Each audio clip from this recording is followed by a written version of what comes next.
ओम नमः शिवाय सीरियल को फुल HD क्वालिटी में पूरा देखने के लिए हमारे चैनल को सब्सक्राइब करें और बेल आइकन को दबाएं ताकि आपको हमारे नए नए एपिसोड्स देखने को मिलते रहें।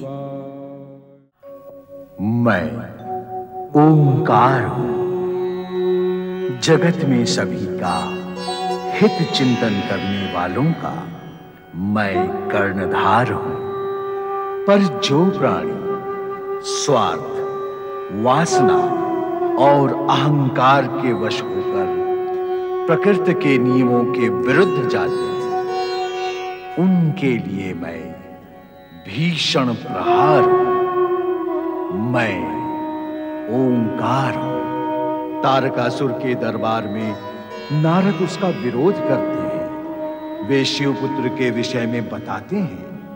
2 असुर शिवपुत्र को समाप्त करने नक्षत्र लोक जाते हैं, किंतु घायल प्रलंबासुर आकर तारकासुर को मेघासुर के मारे जाने की सूचना देता है। स्वर्गलोक में देवर्षि नारद विलास में डूबे देवराज इंद्र को सजग व सचेत करते हैं। साथ ही सूचित करते हैं कि शिवपुत्र कार्तिकीय नक्षत्र लोक में पल रहे हैं।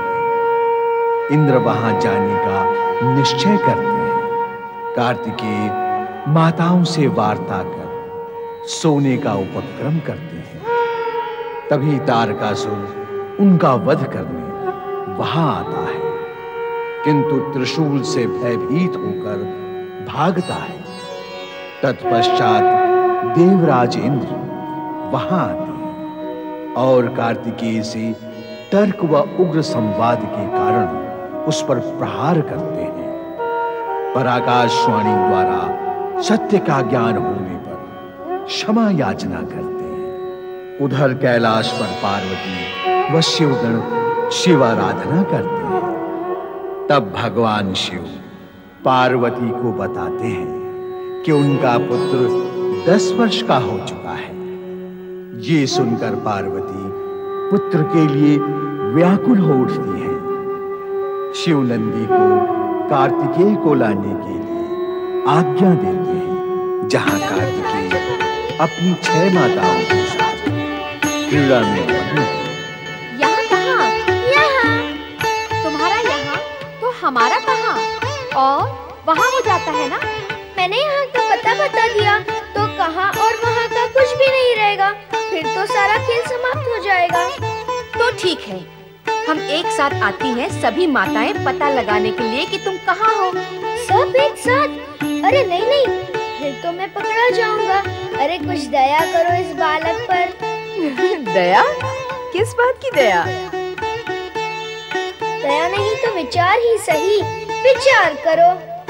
ठीक है, तो सबसे पहले मैं आती हूँ तुम्हें पकड़ने के लिए। अवश्य आओ, पर एक बात का ध्यान रहे, तुम सब बड़ी हो, माता हो और मुझसे अधिक चतुर हो, इसीलिए मुझे भी तनिक सी चतुराई का अवसर देना होगा। मैं तो एक नन्हा बालक हूँ ना। कैसी चतुराई? जब माता सुकृति मुझे पकड़ने आएंगी, तब शेष 5 माताओं को अपनी अपनी आंखें बंद रखनी होगी, मुख भी बंद रखना होगा। जब मैं कहूँगा तभी अपनी आंखें और मुख खोलना होगा। हमें स्वीकार है। मैं अभी पकड़ती हूँ तुम्हें।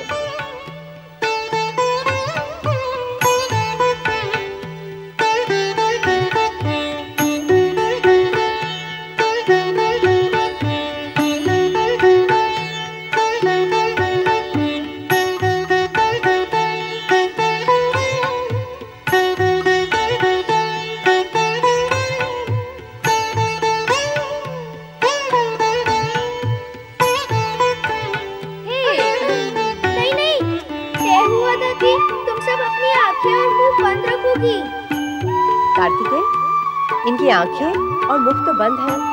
इन्होंने तो अपने हाथों से काम लिया है। मैं नहीं खेलता, तुमने छल किया है। क्या माँ भी कभी अपने पुत्र से छल करती है? तो क्या पुत्र अपनी माँ से छल करता है? पुत्र फिर भी कर सकता है, पर माता कभी भी पुत्र के साथ। नारायण नारायण। श्री हरि विष्णु ने माता का हृदय अमृत जल से बनाया है। तुम सबने कुमार कार्तिकेय के लिए जो ममत्व और प्रेम दिया है वो संसार में सदा स्मरण किया जाएगा। उसकी प्रशंसा में न वाणी समर्थ है न शब्द पर्याप्त। इसमें अनोखी अथवा नई बात क्या है देवर्षि? माता तो सदा से ही पुत्र प्रेम में अपना सर्वस्व त्याग करती आई है। हाँ, अब वो समय आ गया है जब माताएं अपने पुत्र प्रेम में सब कुछ त्याग करने के लिए तैयार हो जाएंगी। आपका अभिप्राय क्या है देवर्षि? मेरा अभिप्राय सुनने से पूर्व आप सभी को अपना मन कठोर करना होगा। हमारे मन में कठोरता क्यों उत्पन्न करना चाहते हैं आप? और कठोरता से पूर्व आशंका उत्पन्न करने की क्या आवश्यकता है? आप स्पष्ट कहते क्यों नहीं देवर्षि? दुविधा क्या है? मैं स्पष्ट कह तो दूं, किंतु आप सुन नहीं पाएंगे। सुख और दुख परिवर्तनशील होते हैं। दुख अधिक समय नहीं रहता और सुख भी समय पाकर जीवन से आहट किए बिना ही निकल जाता है। तो देवर्षि, आप ये कहना चाहते हैं कि अब सुख हमारे जीवन से चला जाएगा? कार्तिकेय का यहाँ से चले जाने का अर्थ यही होता है। कार्तिकेय चला जाएगा? हमें छोड़कर चला जाएगा कार्तिकेय? हम उसके बिना कैसे रहेंगे? पर चला क्यों जाएगा वो? जाएगा कहाँ? मैं ये जानता था कि ये सुनते ही आप सभी के मन में दुख का बवंडर उठ खड़ा होगा। जानते थे तो ऐसा कटु और कठोर सत्य कहने की आवश्यकता भी क्या है? ये सत्य केवल कटु और कठोर ही नहीं, अटल और लोक कल्याणकारी भी है। सुने तो किसका कल्याण है इसमें? सारे जगत का। शिव पुत्र कार्तिकेय का जन्म, तारकासुर के वध एवं शिव भक्ति के प्रचार के लिए हुआ है। ये दोनों कार्य वो नक्षत्र लोक में रहकर नहीं कर सकता, इसीलिए उसका शिवलोक जाना अनिवार्य है।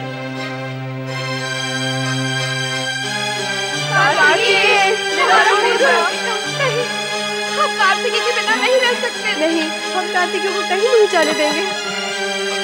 भावी को कौन टाल सकता है देवियों, कौन टाल सकता है? कैलाश से शिवदूत शिव पुत्र को लेने किसी भी समय आ सकते हैं। ओम नमः शिवाय।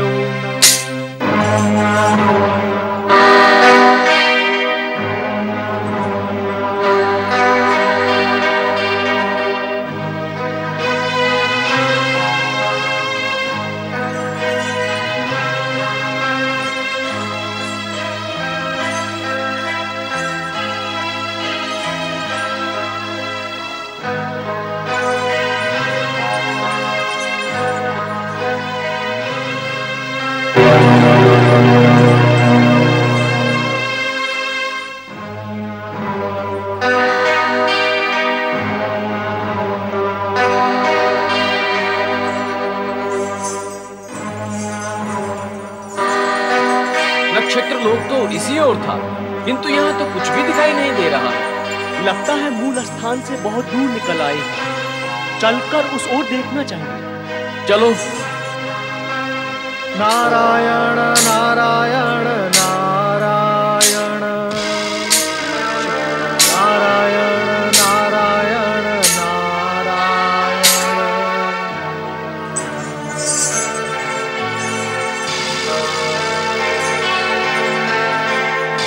नारायण। हम कहाँ जा रहे हैं? नक्षत्र लोक। और कहाँ?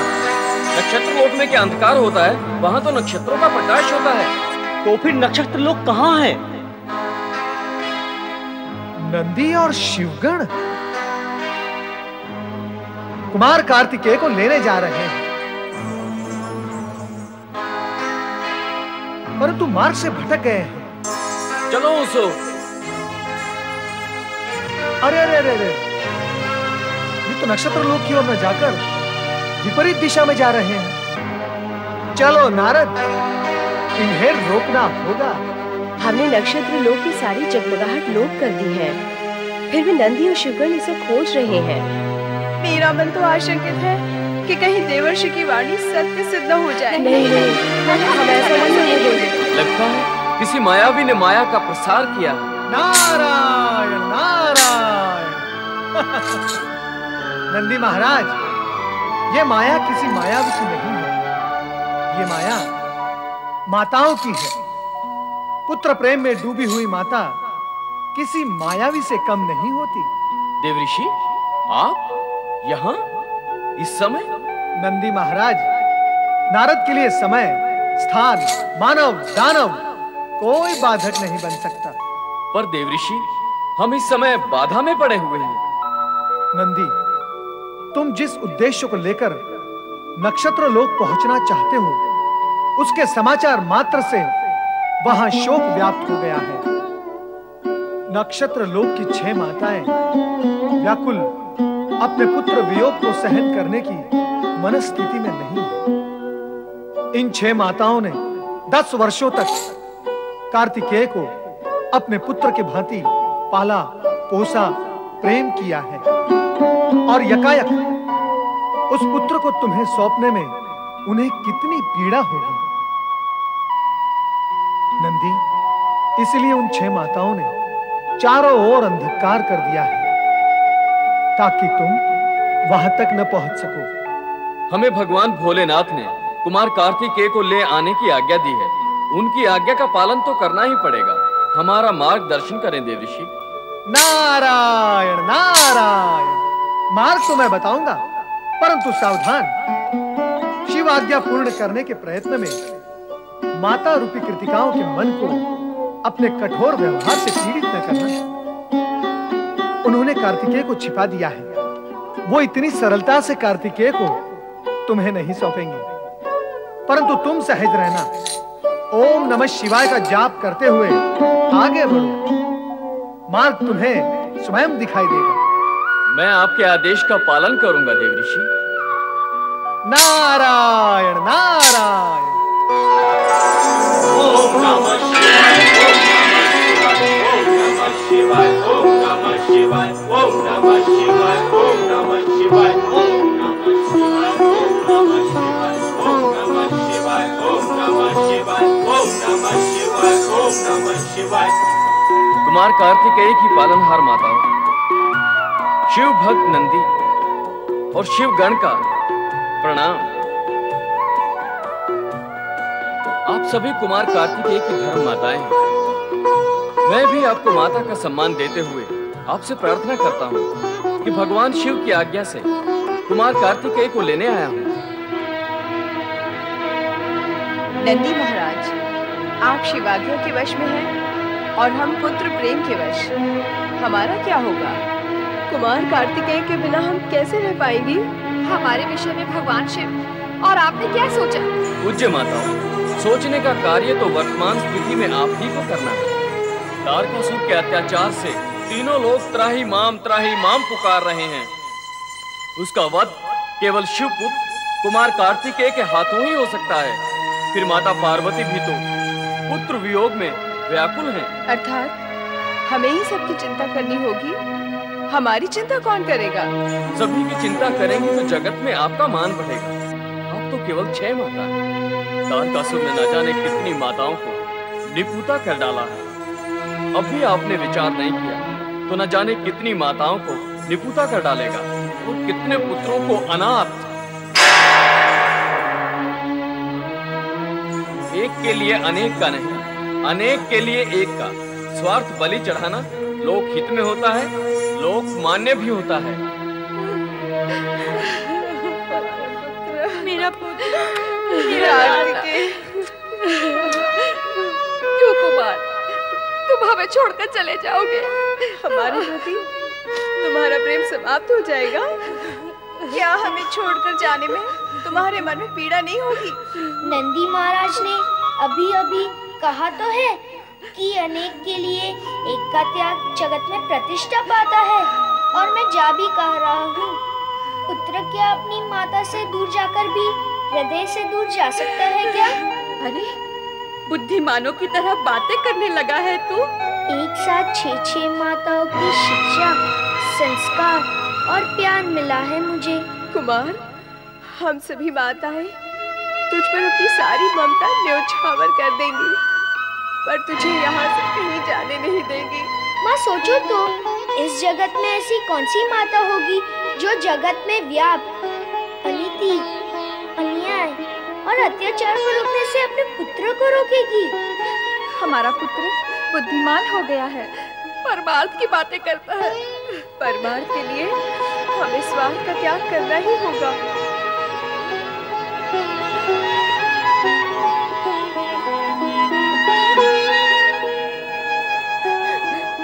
जाओ पुत्र, लोकहित और परमार्थ के लिए कार्य करो।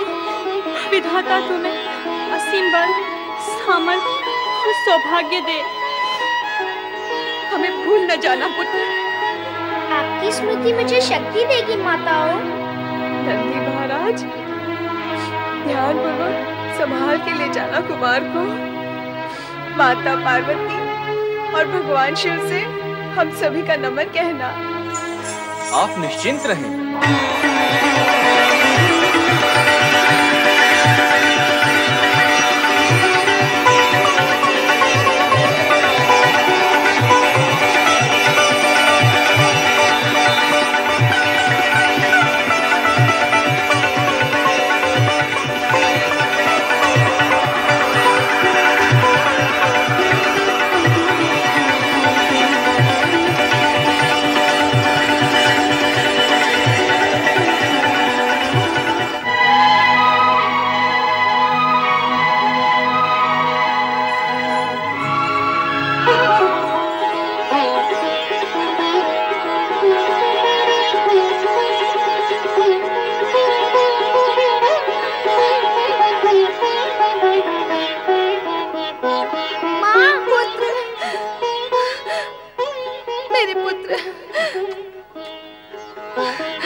मेरे पुत्र, मेरे लाडले,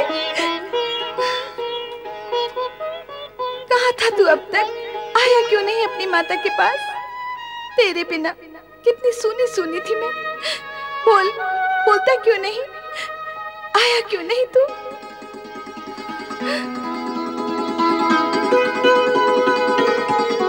माता, मैं कैसे आता? तुम्हारी भांति उन 6 माताओं के प्रेम ने मुझे बांध रखा था। किंतु अब मैं तुझे नहीं जाने दूंगी। सदा सदा के लिए अपने ही पास रखूंगी। तो ये है शिवपुत्र। अभी जाकर महाबली को इसकी सूचना देता हूँ।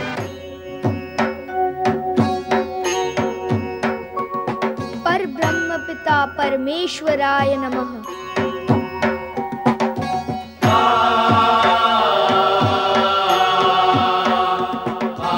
देवी, तुम्हारे इस पुत्र का मूल नाम स्कंद है। तुम स्कंद माता हो। तुम इसे अपने दिव्य रूप का दर्शन कराओ।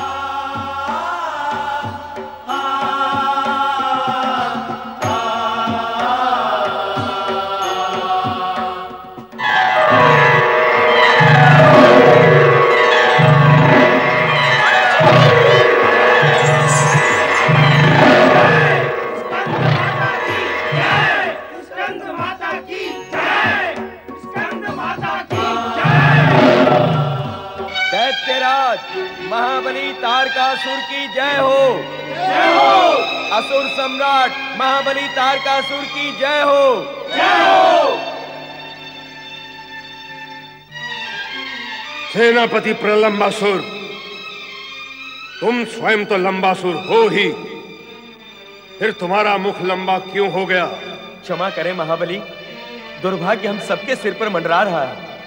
लगता है अब तो धरती पर सभी के लंबा होने का समय आ गया है। सेनापति, तुम हमारे सेनापति होकर शत्रु की भाषा बोल रहे हो। शत्रु की भाषा मैं क्यों बोलने लगा महाबली?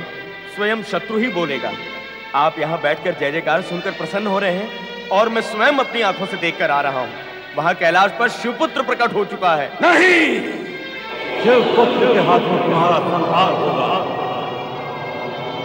शिवपुत्र तुम्हारा वध करेगा। शिवपुत्र तुम्हारा अस्तित्व मिटा देगा।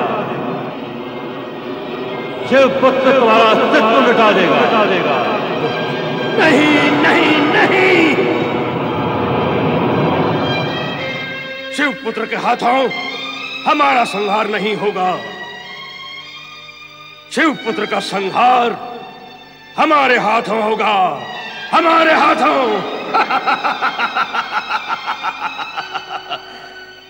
शिवपुत्र का वध हमारे हाथों होगा।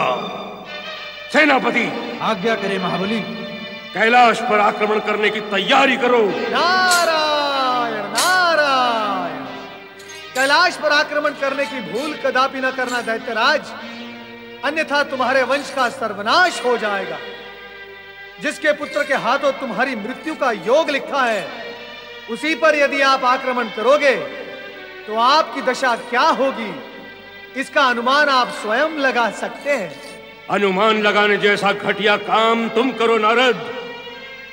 हम तो परिणाम तक पहुंचने के लिए निर्णय लेते हैं।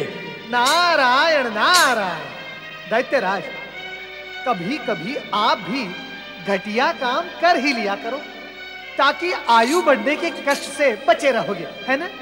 नारद, तुम हमारे शत्रु और देवताओं के मित्र हो। महाबली तारकासुर, जिस दिन आप देवता बन जाओगे उसी दिन मैं आपका मित्र बन जाऊंगा। पर मैं ये जानता हूं कि वो दिन कभी नहीं आएगा। नारायण नारायण। कौन सा दिन? वही दिन जिस दिन आप ये समझोगे कि आक्रमण करने से रक्षा नहीं, विनाश ही विनाश होता है। नारद, तुम्हें शब्दों का जाल बुनना आता है, परंतु हमें शब्दों को समझने के लिए अपनी बुद्धि पर बल देना पड़ता है। नारायण नारायण। दैत्यराज, बल डाले नहीं, उन्हें निकाले। क्या कहते हो नारद? मैं सत्य ही कह रहा हूं। कभी कभी प्राणी की बुद्धि पर बल पड़ जाते हैं, उन्हें समय पर न निकाले जाएं तो जीवन बलहीन हो जाता है। दैत्यराज, शिवजी महाशक्ति के मूल केंद्र हैं। उनसे टकराने का एक ही अर्थ होता है, स्वयं का विनाश। तो फिर मैं क्या करूं? शिवपुत्र द्वारा मेरा वध होगा तो मैं कहां जाऊं? इससे तो अच्छा है कि मैं ब्रह्मा जी की चेतावनी न मानकर पुनः स्वर्ग पर आक्रमण कर दूं। नारायण नारायण। दैत्यराज, आपने अपने आप से शत्रुता करने की शपथ ली है क्या? मेरे बार बार मना करने पर भी आप मृत्यु को आह्वान करते ही रहते हैं। करो स्वर्ग पर आक्रमण और देख लो परिणाम। विनाश काले विपरीत बुद्धि।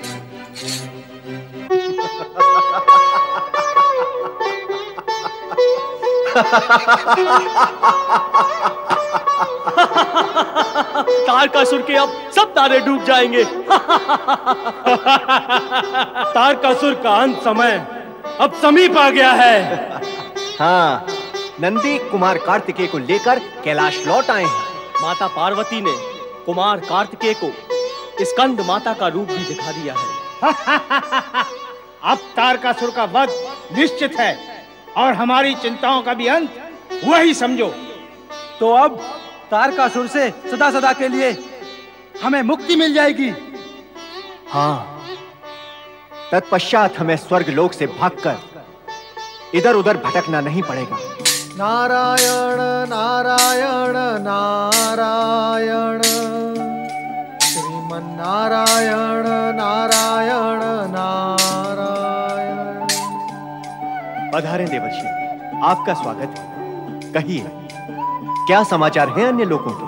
नारायण नारायण। देवराज इंद्र, आप अन्य लोगों की चिंता करना छोड़ दें और केवल अपने ये इंद्रासन और स्वर्गलोक की चिंता करें तो उचित होगा। इंद्रासन? स्वर्गलोक?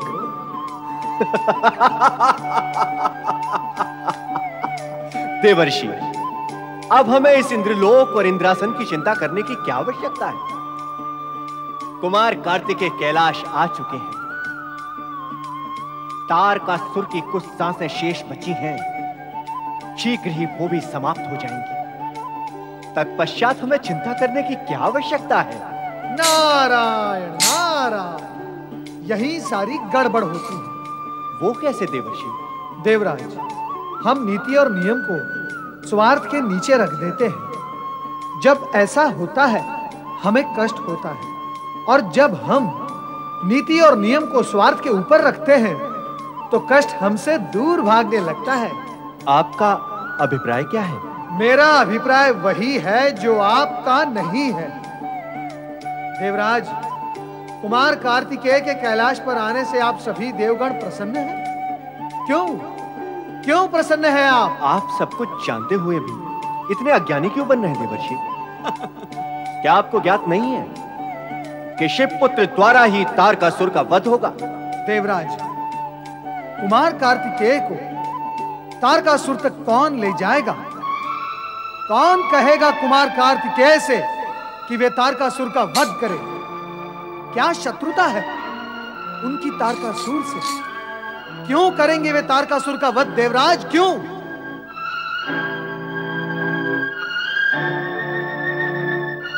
तो आप ही बताइए, अब हम क्या करें? नारायण नारायण, अब आप ही बताएं देवगुरु कि देवराज को क्या करना होगा।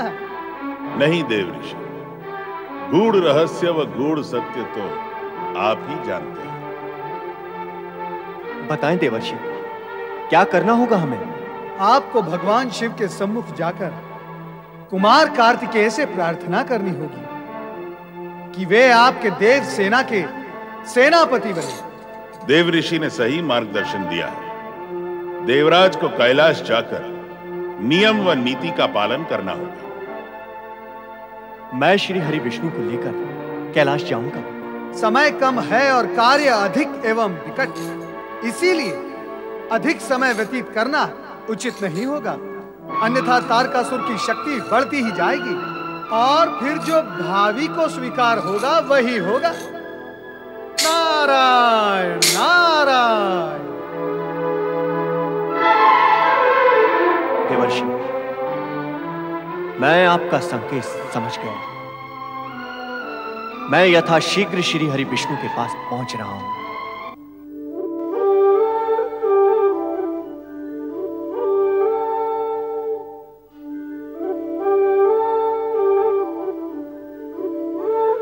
लगता है प्रभु योग निद्रा में है। जग पालन करता श्री हरि विष्णु की जय हो। विष्णु प्रिया महादेवी लक्ष्मी की जय हो।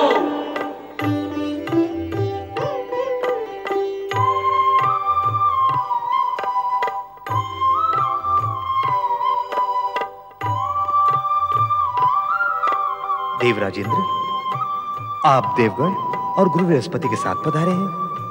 लगता है किसी विशेष प्रयोजन से आना हुआ है। आप सर्वज्ञ हैं प्रभु। तारकासुर मर्यादा की सीमाएं तो पहले ही तोड़ चुका था, अब वो उद्दंडता की सीमाएं भी तोड़ रहा है। भगवान शिव के स्थल कैलाश तक पर आक्रमण करने का विचार करने लगा है।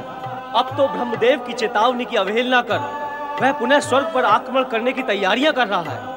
वो त्रिलोक विजयी होना चाहता है प्रभु, इसका कोई उपाय करें। आप सभी निश्चिंत हो जाएं। तारकासुर का अंत अब समीप है। आप सभी को विदित होगा कि शिवपुत्र कार्तिकेय कैलाश पर पहुंच चुका है। हाँ भगवान, कुमार कार्तिकेय कैलाश पर तो पहुंच गए, परंतु उन्हें तारकासुर के सम्मुख भी तो पहुंचाना होगा। इसके लिए कुमार कार्तिकेय को देवसेना का सेनापति बनाना होगा। क्या वे इस कार्य के लिए तैयार होंगे? इससे पूर्व शिव पार्वती की आज्ञा लेनी होगी। आप सभी कैलाश जाकर शिव पार्वती से प्रार्थना करें कि वे आपको अनुमति दे सकें, ताकि आप कार्तिकेय को सेनापति पद पर सुशोभित कर सकें। क्या भोलेनाथ और माता पार्वती हमारी प्रार्थना स्वीकार करेंगे? हमें अनुमति प्रदान करेंगे? ना करने का क्या कारण हो सकता है? कुमार कार्तिकेय अभी बालक है भगवान। माता पिता का पुत्र प्रेम मार्ग में बाधक भी तो हो सकता है। अवश्य हो सकता है, परंतु बाधा के अतिरिक्त महेश्वर उस सत्य से भी परिचित हैं जो भविष्य में घटित होने वाला है। प्रभु, आपसे विनम्र प्रार्थना है कि देवगण के हित का विचार कर आप भी हमारे साथ कैलाश चलें। आपकी अति कृपा होगी। हम सब आपके नेतृत्व में ही कैलाश जाएंगे, तो सफलता की अधिक संभावना रहेगी। हम सभी देवगण की यही इच्छा है श्रीहरि। आप सभी की यही इच्छा है तो मैं सहज कैलाश चलने के लिए तैयार हूं। वर्षों पश्चात शिव पार्वती का अपने पुत्र से मिलन हुआ है। वे अपने पुत्र के प्रेम में निमग्न होंगे। अब ऐसे में उनसे उनके पुत्र को सेनापति बनाकर युद्ध में भेजने व तारकासुर का वध करने के लिए कहना तर्क संगत तो नहीं लगता, परंतु समय की आवश्यकता के अनुसार यह ठीक भी है। चलो चलें कैलाश। हर हर महादेव, हर हर महादेव।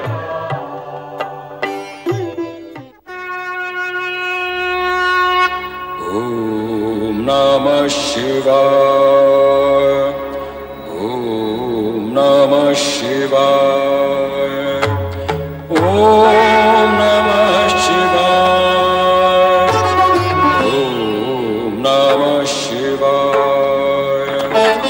ओम नमः शिवाय,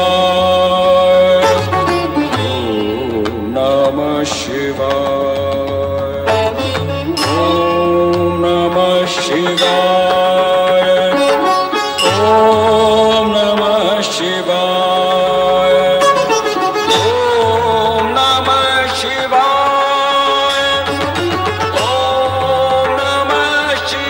शिवाय,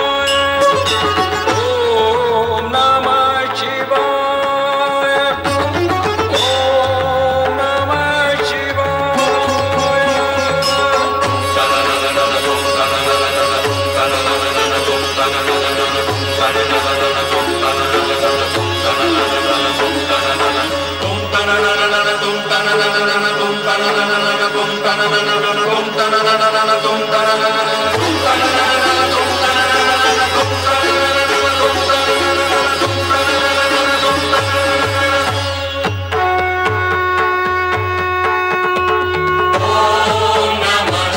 नमः शिवाय,